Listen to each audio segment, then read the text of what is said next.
and welcome back to episode 2 of How to Six Pack in 6 Months with this guy, Mr. Jackie O'Quinn. I should say, don't tell them how to get a six pack. I'm trying to get a six pack. Don't tell them how to get it yet. I got to get it first. He's in the process. So we are at our 2-week check-in. If you missed episode one on how to get a six pack in 6 months, that is what this guy is doing. He started the first of the year and he said, you know what? I'm a dad of 3. I'm a husband. And he said, babe, you deserve a six pack. And I said, okay. So he is transforming his keg into a six pack and we are chronicling the entire thing right here on the channel. So we're 2 weeks in. Keg into a six pack. I don't even drink hardly.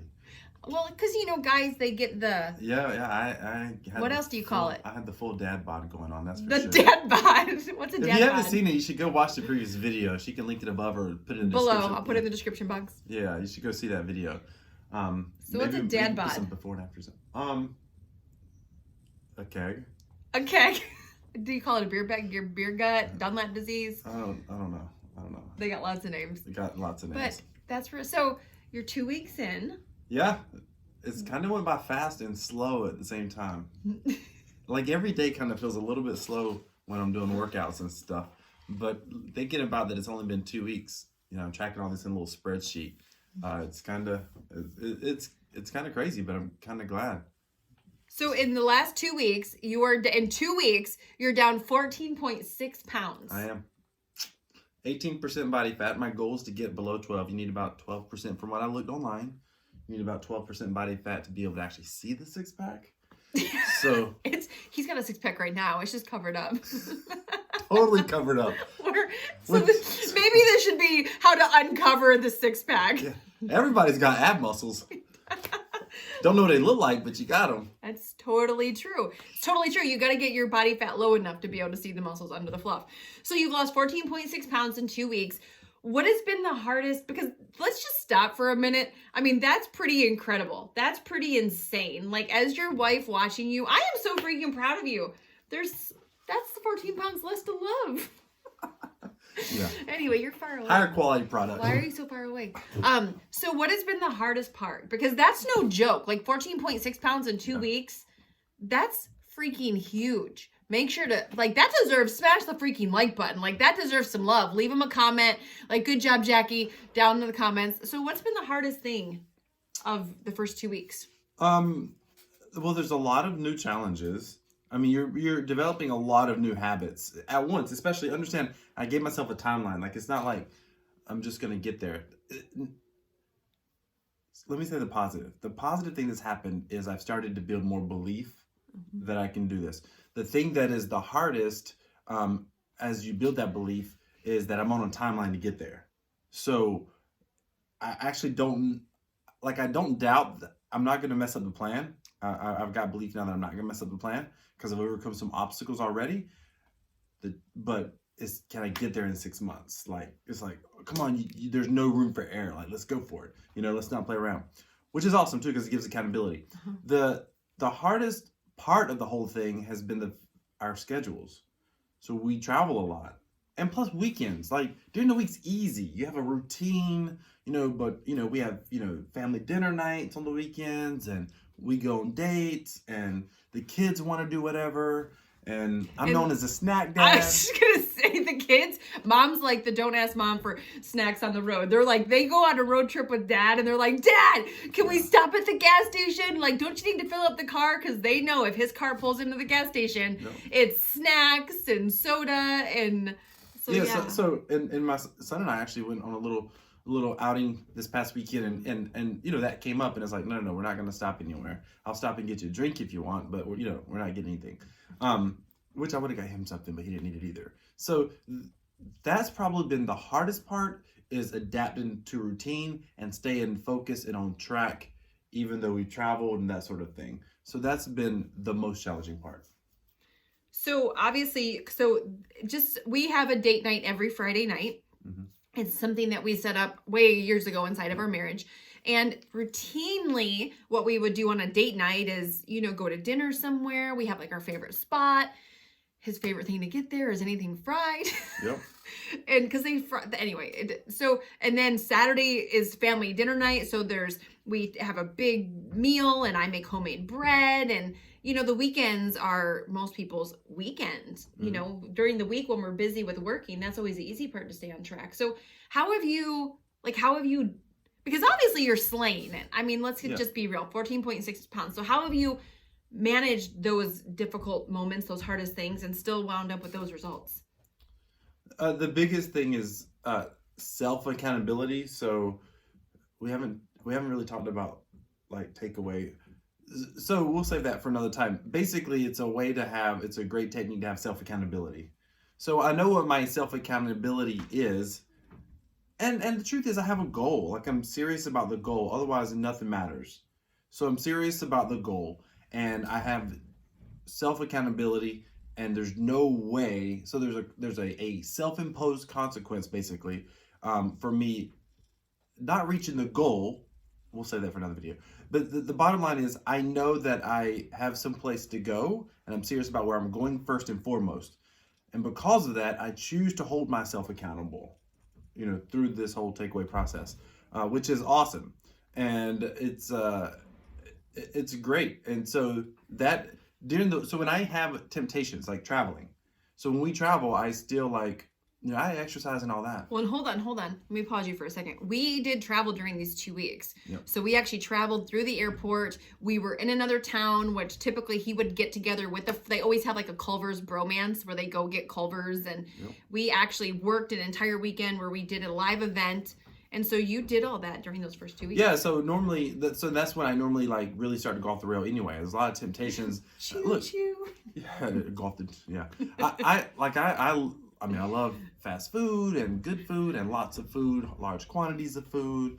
I can out eat most humans twice my size and enjoy it. Like, I enjoy the eating, right? So it's just knowing that I have a plan ahead of time. I have a purpose and a goal. And the self-accountability that I have on myself. So I pre-plan what I'm going to do. Like, I already have a game plan, and that's half the battle. And this whole process that we have is really a multifaceted game plan. And maybe we should uncover some of that in another video too, but just knowing that has helped hold me accountable. Yeah, and he really did. So our his friend in Texas who knew we were coming, he's messaging me. He's like, dude, we're going to be in Texas. I can't wait till you get here. And I remember you saying, hey, just so you know, we can go hike or we can go on a walk or we can get together and get some coffee, but we're not doing Culver's. That's not part of my plan right now. And so I love the fact that you said that. It was before he even got there. He wasn't waiting till he got there to be like, no, I'm not going. You set the expectation for yourself and for him, ahead of time. Yeah, and it's setting a boundary and communicating to stop the temptation. But here's the thing. I'm not against Culver's. I will be eating burgers with a 6-pack, just so you know. Right. But it's I got a plan and a timeline to get there. And in order for me to change, I have to make changes. And that's part of the changes. And that, that's how I'm doing it. And the thing is, even on our, the way we're eating now, the way I'm choosing to eat, she always eats a certain way. Well, the way I'm choosing to eat right now, it's very balanced. And again, we should probably cover that in more detail later, but it's very balanced. It's not like I'm eating rice, chicken, and broccoli every day, 3 times a week. That's not happening. But when I go to Culver's, I lose all reality. So hold on, they don't know what that means. No. That means I'll tell them. I enjoy telling it. Go ahead, tell about your food diaries. I get the double Butterburger Deluxe with fries and a diet root beer. Diet. Yeah, and a diet root beer. And then when I get done eating that, I go back and get another Culver's double deluxe burger with French fries. I don't need the root beer because I got refills. And then, when I finish with that, typically, more than half the time, I will get the concrete mixer thing? What they call that thing? Yeah. I go get the concrete mixer, and I forget I always have to rethink what I get in. I get salted caramel, the peanut butter cups. Was there something else? There was. There's something else. I can't remember what it is, but you. Anyway, I think it's double caramel maybe. I was gonna say you get caramel sauce in it. Yeah, the caramel sauce, correct. And then I get and I always get a medium, never get a small, a medium or a large. Usually it's a medium. He eats 2 meals. But it's not even on a heavy day. I grabbed a thing of cheese curds to go, and I have gotten a third French fry to go before. So And like, onion rings. oh yeah, and onion rings. I actually had, so last time I was there, this is exactly what I had. I didn't get the concrete mixer, but I had two butter burgers deluxe, 2 orders of fries, and onion rings last time I went. It is no wonder, like, you know, I always tell him, it's no wonder he's not 500 pounds. The way, if I ate the way he ate, I would be 500 pounds. Yeah. Like, because this bro, I mean, he can eat. Like, you can eat. So it's the thing is, it's just having some restraint. There is a part of me that when I'm eating good food, like I'm enjoying it. I just want to keep going. And it's like just telling yourself, like, if God gives you another day, there's another opportunity to eat. Like, you don't got to eat it all now. Like, one meal's good. One Butterburger deluxe meal. Yeah, totally. Well, and I love too, like, obviously the way we do things, it's balance. It's not like deprivation. It's not, you're never going to have the cheeseburger again. I love that you said that, because so often people can be, there's like a fine line to everything, right? And so there's wanting to get to a goal, but then it's not doing it through extreme measures where you get to a goal. We've all seen people that have done that, right? They get to a goal. 1 year, you're like shocked because you're like, wow, you got a 6-pack. And then you see them 2 years later and you're like, wow, you. Yeah, I'll share a story. We actually have a friend of ours, a mutual acquaintance I just saw on social media. And I'm gonna not give out any info, but this person lost a ton of weight and got ripped and bulked and was featured on infomercials on television, and literally like that big of a crazy transformation using certain products years ago. And I know that when they were doing it, like they were super strict on everything. But today I just saw him on social media, and it was like I mean, he doesn't really have a neck, like it's whole. I mean, he's gained back a lot of weight, and Well, more than plus some. plus, yeah, and it's unfortunate because he probably had a body fat percentage at about 8 or 9%. No, probably between 10 and 12% for sure, for sure. And it's just crazy to think, and that's not the point in me doing this is to create permanent change. And if I'm that strict to that degree, and there's no balance, there's no 80-20 balance. Then I'm just gonna, it's just not gonna work. I don't want to do it. I'm not even gonna go on this journey if that's how I gotta live the rest of my life. And even the first week, so we went on date night and he ordered a burger, but then with the burger you chose, normally he would get French fries, but to have some balance with the burger and cheese and all the things, you got green beans. Yeah, I got a side of green beans. So I love that you're doing this. You're still having insane results, but you're still not just, you know, being. Yeah, and to be clear, I'm not eating burgers all the time either, obviously, right? That's like, you know, our date night. That's what I chose. Totally. It's balanced. It's balanced. We should cover that in detail. We will. Listen, we have 6-pack in 6 months. So every couple weeks, we're going to be coming on here, letting you know where he's at, where his progress is, updating you with his photos of where he's at, where he's going. And then we'll talk about some facet of the journey, something that he's doing. So if there's anything that you want to know about, if there's any questions you have, make sure to drop them in the comments, because at the end of the day, this is us chronicling his journey to a 6-pack in 6 months. And cheer me on. Give me hit the like button. Give me some encouragement. I'll take all of it. I was literally like the other day looking at body transformations on YouTube just to give me some encouragement. Like, okay, you can do it. You can do it. Do you ever look upstairs in the mirror and are you like, do I see anything yet? Oh yeah, every day, more than once. Like, yeah, like more than once. There's already a difference because you lose 14 pounds. At the very least, the keg's not as pronounced, for God's sake. So there is a difference already. But yeah, of course, always.